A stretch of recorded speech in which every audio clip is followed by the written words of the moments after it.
A good place to start is with the comments of President Lyndon Johnson when he signed the Civil Rights Act of 1964. The President said, "We believe that all men are created equal, yet many are denied equal treatment. We believe that all men have certain inalienable rights. We believe that all men are entitled to the blessings of liberty, yet millions are being deprived of those blessings, not because of their failures, but because of the color of their skin."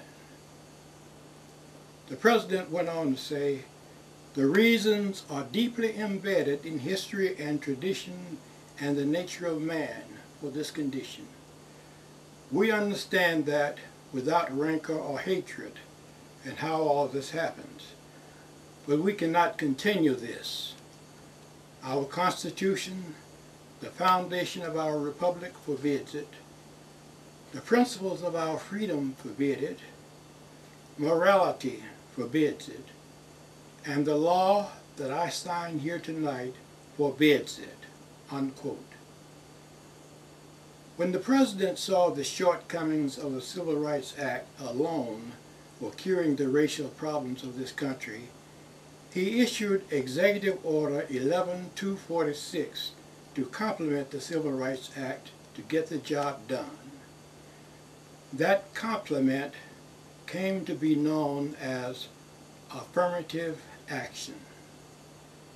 The President stated the need and the justification for affirmative action in these terms. The President said, "You do not wipe away the scars of centuries by saying, 'Now you are free to go where you want, do as you desire, choose the leaders you please.' You do not take a man who for years has been hobbled by chains, liberate him, bring him to the starting line of the race, and saying, 'You are free to compete with all the others,' and still believe that you've been completely fair."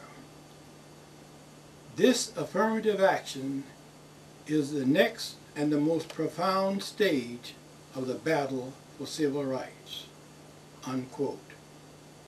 The part of President Johnson's statement about taking a man long hobbled in chains to the starting point of a competitive race, saying, "You are free to compete," as not being completely fair, formed the basis for affirmative action.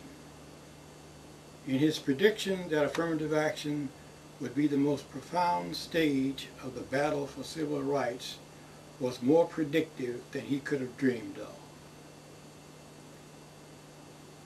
For decades, after the Civil Rights Act and Executive Order were signed, affirmative action was the most examined, the most praised, and the most condemned activity in American society.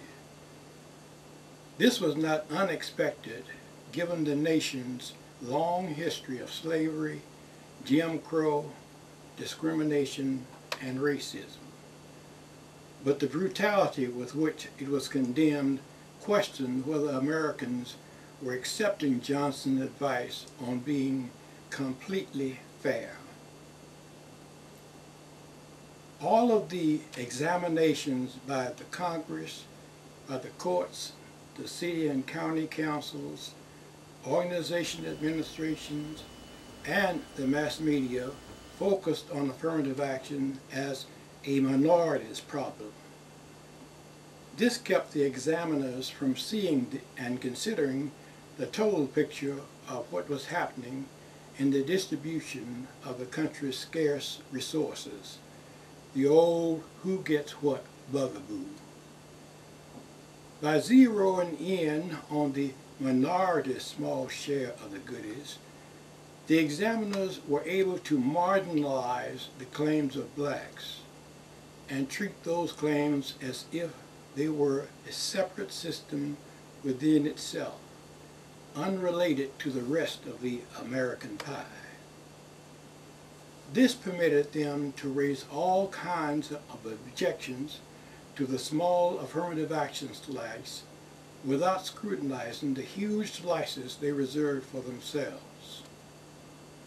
So why have whites engaged in this one-sided dialogue over the resources for affirmative action while ignoring the resources reserved for themselves? Because they could. Because they had the power that begets privilege, white privilege, to do whatever they wanted to do. This brings us to the end of Session 1, the introduction to the topic of affirmative action and white privilege. In the next session, Session 2, we will examine the definitions and operations of white privilege. It's happening right here on ewemedia.com. Join us.